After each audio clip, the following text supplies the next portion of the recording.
میں یہاں سے مصر جانا چاہوں گا آرام کی غرض سے، اور سفر کی ہماری پہلی منزل مصر ہوگی۔ مملکت کی صورتحال کا مجھے پورا احساس ہے اور وطن پرستی کی بنیاد پر فرائض کی انجام دہی کے سوا کچھ اور نہیں سوچتا۔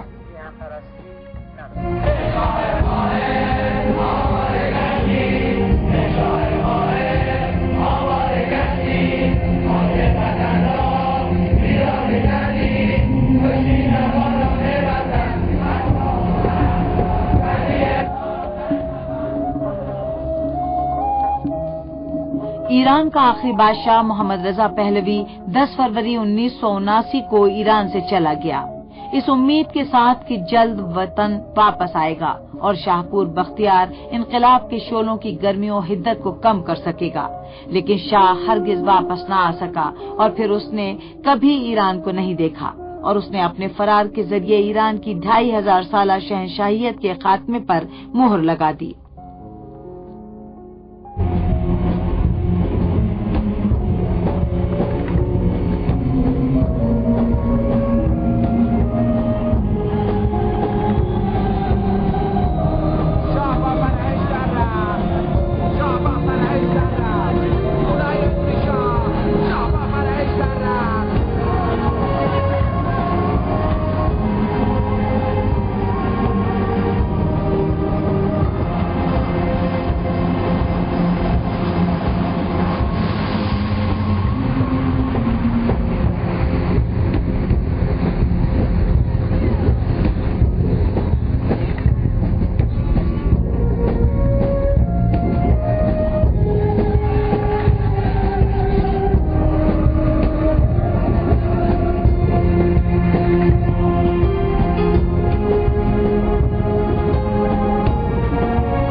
ملک سے شاہ کے فرار کر جانے کے بعد امام نے لوگوں سے کہا کہ وہ اپنا انقلاب جاری رکھیں اور بختیار کی حکومت کو بھی گرا دیں۔ عوام نے بھی امام کے فرمان پر لبیک کہا۔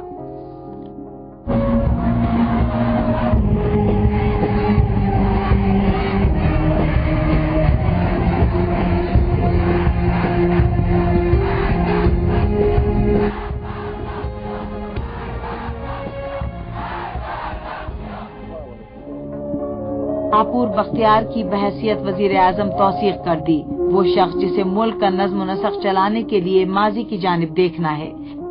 طاقتور مذہبی رہنما آیت اللہ خمینی نے کہا ہے ایران آ رہے ہیں اور حکومت تشکیل دیں گے، کیا بختیار آیت اللہ خمینی سے مفاہمت کر لے گا؟ مجھے امید ہے کہ ہمارے درمیان کوئی نظریاتی اختلاف نہیں ہوگا۔ کیا آپ سمجھتے ہیں کہ شاہ ایران واپس آئے گا؟ نہیں جانتا، یہ خود ان سے مربوط ہے۔ شاہ نے کہا ہے کہ میں طویل رخصت پر جا رہا ہوں اور ایسا لگتا ہے کہ اس نے تم کو بے پناہ مشکلات میں پھنسا دیا ہے، ایسا ہی ہے؟ میرے پاس ملک کا نظم و نسق چلانے کے لیے کافی قوت موجود ہے۔ ان سے کوئی مشکل پیش آئے گی؟ یقیناً مشکلات ہیں، لیکن مجھے جد و جہد کرنی ہوگی اور مشکلات کو حل کرنا ہوگا۔ بہت شکریہ۔ شاہ کے فرار کر جانے کے کچھ دنوں کے بعد اور بختیار سے مختصر محاذ آرائی کے بعد امام خمینی نے ایران واپس آنے کا فیصلہ کر لیا، لیکن بختیار نے ہوائی اڈے کو بند کر دیا اور شاہ کے زرخرید فوجیوں نے ہوائی اڈے کو پورے طور پر سیل کر دیا۔ یہ حکومت جمہوری ہو، اسلامی ہو، ڈیموکریٹک ہو، یہی ہے۔ شاہی ہو، جابر ہو، فاشسٹ ہو، جو کچھ بھی ہو یہی ہے۔ یہ مسائل بنیادی مسائل ہیں، اس لحاظ سے آیت اللہ خمینی جب تشریف لائیں ان کا قدم مبارک ہے، ہم خوش آمدید کہتے ہیں، اور جب یہاں آتے ہیں اور اگر کوئی منصوبہ یا تجویز پیش کرتے ہیں اس کا بھی ہم پورے احترام اور خندہ پیشانی سے جائزہ لیں گے، لیکن اگر وہ وزیر اعظم بننا چاہتے ہیں یا اس طرح کا کوئی عہدہ لینا چاہتے ہیں تو میں ایسا نہیں ہونے دوں گا۔ اپنی جگہ پر بہت ہی مطمئن اور آرام سے ہوں۔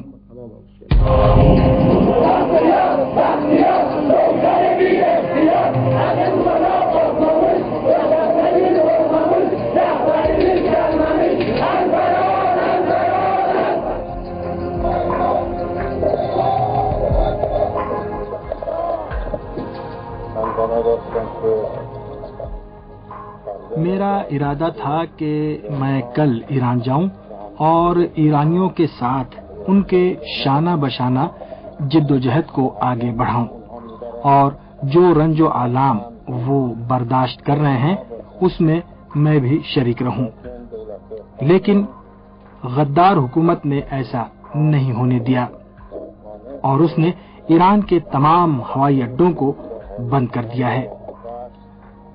جیسے ہی ہوائی اڈے کھلیں گے میں فوراً ایران جاؤں گا اور اسے یہ بتا دوں گا کہ تم لوگ فاسد و بدعنوان اور ہماری قوم کے غدار ہو۔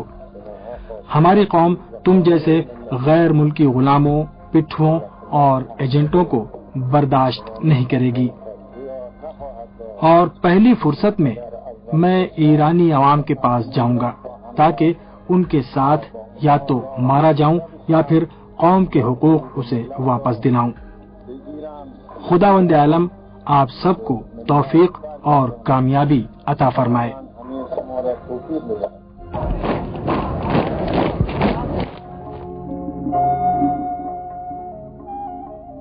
دسیوں لاکھ ایرانی جو ایران کے تمام شہروں سے تہران آئے تھے وہ ہوائی اڈے کے اطراف کی سڑکوں اور چوراہوں کے گرد جمع تھے، اور لاکھوں بلکہ دسیوں لاکھ کا یہ اجتماع آہستہ آہستہ ایک آہنی حصار میں تبدیل ہو گیا جس نے ہوائی اڈے اور وہاں کی ہر چیز کو اپنے گھیرے میں لے لیا۔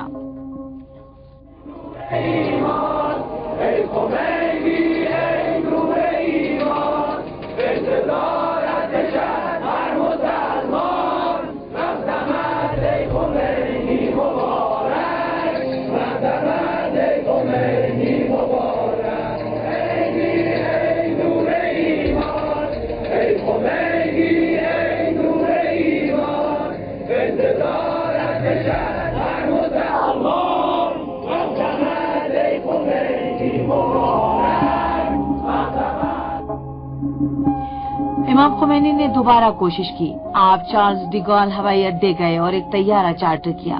فرانسیسی حکام نے فلائٹ کی اجازت دے دی، البتہ پرواز کی اجازت اس وقت ملی جب یورپ میں مقیم ایک ایرانی نے طیارے کا بیمہ ادا کیا۔ طیارہ ہوائی اڈے سے پرواز کرتا ہے۔ طیارے میں امام خمینی کے علاوہ ان کے بیٹے حاج احمد آغا، ان کے ساتھی اور احباب نیز پیرس میں آپ کے دفتر کے عہدیداران بھی تھے۔ ان لوگوں کے علاوہ عرب ملکوں اور مغربی ملکوں کے بہت سے صحافی اور نامہ نگار بھی طیارے میں امام کے ساتھ تھے۔ روح اللہ طیارے کے اندر بالائی طبقے میں تشریف فرما ہوئے اور نماز ادا کرنے کے بعد کچھ دیر کے لیے سو گئے۔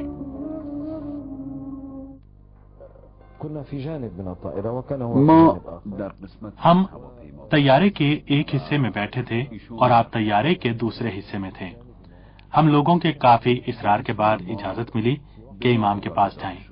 جب ہم لوگ طیارے میں امام کے پاس پہنچے تو انہوں نے ہم لوگوں یعنی صحافیوں اور نامہ نگاروں سے بات چیت کی۔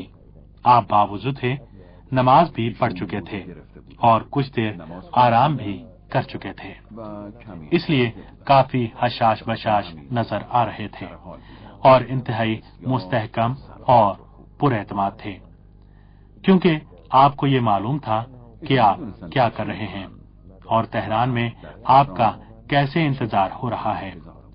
اچانک ایک واقعہ پیش آیا جس نے ہم سب کو حیرت میں ڈال دیا۔ جس وقت طیارہ تہران کی فضا کے قریب پرواز کر رہا تھا اور ہم لوگ کسی بھی طرح کی صورتحال کا سامنا کرنے کے لیے تیار تھے، ایک غیر متوقع امر پیش آیا۔ ہم لوگوں نے دیکھا کہ فضائیہ کے کچھ طیارے ہمارے طیارے کی حفاظت کر رہے ہیں اور فضائیہ کے ان طیاروں نے ہمارے طیارے کو نیچے اترنے میں کافی آسانیاں فراہم کر دی تھیں۔ جیسا کہ میں نے کہا کہ یہ وہ صورتحال تھی جس کی ہم میں سے کسی کو بھی توقع نہیں تھی۔ ایئر فرانس کمپنی کا طیارہ آہستہ آہستہ تہران کے بین الاقوامی ہوائی اڈے کے قریب پہنچ رہا تھا اور دسیوں لاکھ لوگوں کی نگاہیں، خواہ وہ جو تہران میں موجود تھے، خواہ پوری دنیا کے وہ لوگ جو ٹیلی ویژن کے ذریعے ان مناظر کو دیکھنے کے مشتاق تھے، اس طیارے پر گڑی ہوئی تھی۔ اس طیارے کے نیچے اترنے سے دسیوں لاکھ انسانوں کے دل جو ہوائی اڈے کے باہر اپنے رہبر کے منتظر تھے، اپنے قائد اور رہبر پر قربان ہو رہے تھے۔ جیسے ہی ایئر فرانس کے طیارے کے پہیوں نے ہوائی اڈے کے رن وے کو بوسہ دیا، وہیں سے اسلامی انقلاب کی داستان کی پہلی سطر ایران اور ایرانیوں کی تاریخ کے صفحے پر مستور ہو گئی۔ امام آ گئے، اور کس قدر پرشکوہ انداز میں آپ کا نزول اجلال ہوا۔ شاید طیارے کے پہیوں نے جو لکیریں کھینچی تھیں وہ اپنے وطن سے امام کی 14 سالہ جلا وطنی پر دائمی خط بطلان ثابت ہوئی تھیں۔ امام آغوش وطن میں واپس لوٹ آئے۔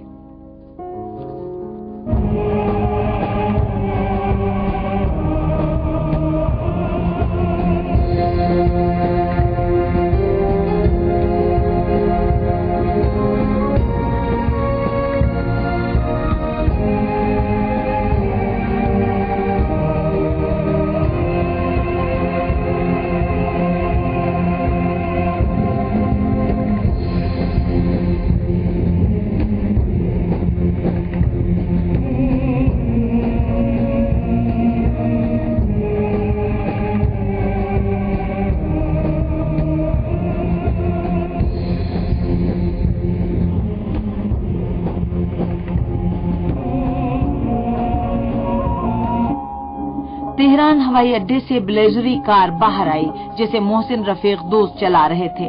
امام آگے ڈرائیور کی بغل والی سیٹ پر تشریف فرما تھے اور ان کے بیٹے احمد پیچھے والی سیٹ پر بیٹھے ہوئے تھے۔ غیر ملکی نیوز ایجنسیوں نے خبر دی کہ امام کا خیر مقدم اور والہانہ و بے مثال استقبال کرنے والوں کی تعداد 70 لاکھ تھی، جو ہوائی اڈے سے لے کر بہشت زہرا تک سڑکوں پر اپنے رہبر کو خیر مقدم کہنے اور ان کی ایک جھلک دیکھنے کو بےتاب تھے، اور سب کو یہ خبر تھی کہ امام بہشت زہرا میں تقریر کرنے والے ہیں۔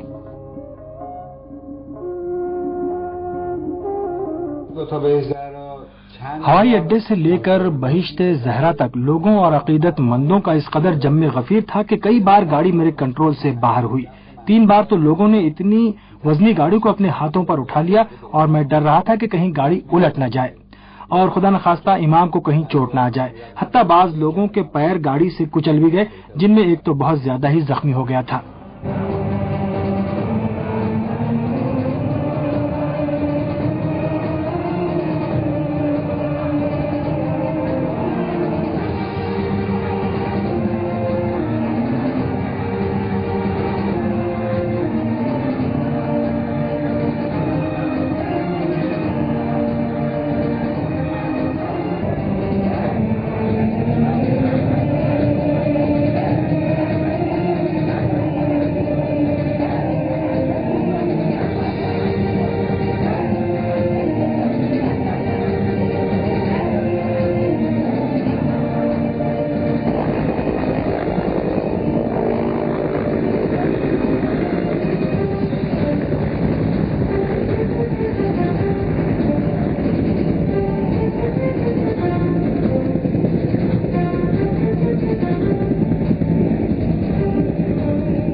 بہشت زہرا میں امام کی تاریخی تقریر اس بات کا واضح اشارہ تھی کہ اب ملک کی حکومت کی زمام مردان خدا اور انقلابیوں کے ہاتھ میں رہے گی، اور ان بہت سے فقہائے دین کے اس 1000 سالہ نظریے پر خط تنسیخ تھی جو دین کو سیاست سے جدا سمجھتے تھے اور جو مختلف دلائل و وجوہات کی بنا پر سیاسی امور میں مداخلت سے پرہیز کرتے تھے۔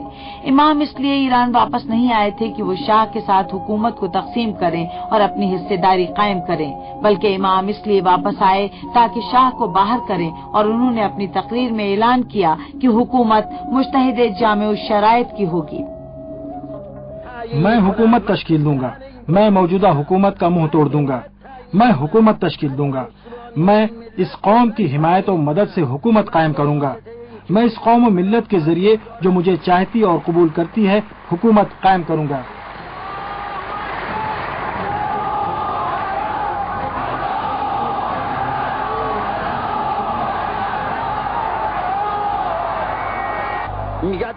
وہ کہتا ہے کہ ایک ملک میں 2 حکومتیں تو نہیں ہو سکتی۔ بالکل یہ بات واضح ہے کہ اس ملک میں 2 حکومتیں نہیں ہیں، لیکن غیر قانونی حکومت کا خاتمہ ہونا چاہیے۔ تو غیر قانونی ہے، جس حکومت کی میں بات کر رہا ہوں وہ ایسی حکومت ہے جو عوام کی مرضی کے مطابق ہے، حکم خدا کے مطابق ہے۔